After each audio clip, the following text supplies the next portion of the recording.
Bilderberg was founded by David Rockefeller and the Rothschilds of Britain and Europe. They're still the main powers. The Bilderberg Group runs the world. And where did you come to that conclusion? Reading many books. Well, that's great. In fact, you're one of the most informed people we found. Ignorance is their greatest weapon. And today we have the most formally educated, but the most uninformed generation in history. The newspaper industry's own studies show that only 49%, slightly less than half of adult males read even one newspaper a day, just one. You're in minority if you read a newspaper.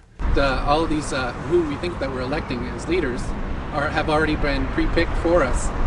Whether it's liberal or a conservative, they're already part of the group. They own all the horses in the race. They own the horses, and I understand that, for example, in the United States, it's a one-party system with two factions, though you think it's two different parties. We're talking to Canadians about what you think about the move by your government and the U.S. government to merge Canada, Mexico, and the U.S. together as an American union. Did you hear about the Bilderberg Group that was meeting here in town? We're all pages at the House of Commons and can't comment on political issues.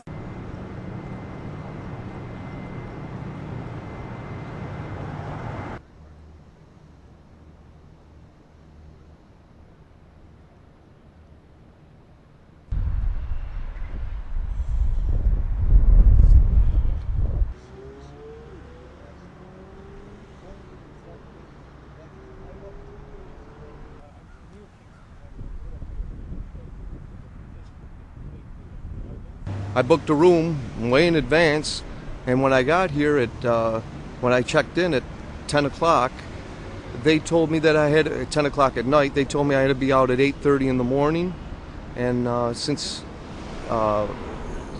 so of course I complied to what they wanted. I wasn't happy about it because I had been tired. I drove quite a long way, and then I went down to have something to eat. And I just saw a bunch of security here, and I was wondering what was going on, and I asked questions, and they said they were having a wedding or they were having some sort of reception. So I decided to ask a couple more questions because I thought it was kind of weird. And then I saw them from my hotel window. They were in the back with flashlights looking at the trees, looking up through the trees, and they were also in front of the hotel combing. It looked like combing the hotel, so I kind of was wondering what was going on, and I left. I got up this morning, I checked out, and then the fellow that I spoke with, the last fellow I spoke with, said, well, you'll know all about it in the newspaper. Well, I didn't have to wait because there was a group of people out here telling me everything that was going on. So what did you hear about this place? Just some stuff on the internet about, they meet every year, I guess, usually in Europe, and yeah, it's guys like Soros and Kissinger sort of set policy, I guess. Sir, hey, did you know the Global Mafia is meeting right now? Right now, Global Mafia meeting. These police officers should be at the parks protecting our children from the drugs, the narcotics that the people in this ivory tower are selling to them. Ladies and gentlemen, we're here in Canada today to stand up against the Bilderberg Group that is attempting to get rid of the sovereignty of the United States. The men and women that are in those conference rooms right now are publicly trying to destroy the sovereignty of America, the United States, Canada, Mexico. They're trying to merge us right now. They're setting up one world government, one world tax, one world army. They are publicly trying to dumb down the population. They have tried to maintain their secrecy over the years, but a lot of valiant reporters and others have exposed it. And I commend all of you for coming out here. I commend the press for coming out here. If it wasn't for the independent Canadian press, you still have a free press here to some extent, I would have already been deported from the country.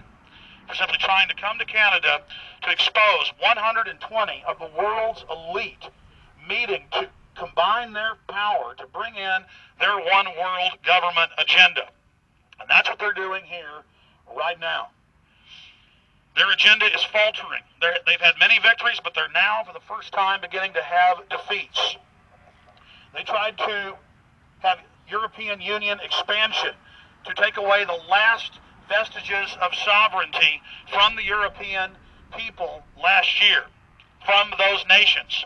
The French and others rejected the Euro expansion, despite the fact that the Bilderberg Group-controlled press did everything they could to propagandize the public. European Union expansion failed last year. Think about that. That is a huge victory. That European Union expansion failed last year. That is huge. We are here as free humans, standing up against a group.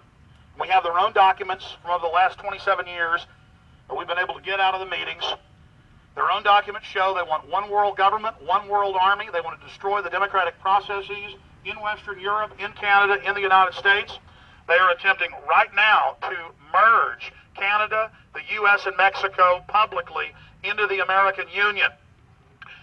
They have had success after success destroying nations' constitutions, setting up police states. But now they're beginning to have failures.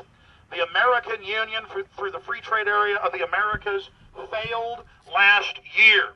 They failed to get it ratified. They failed to pass it. They were unsuccessful.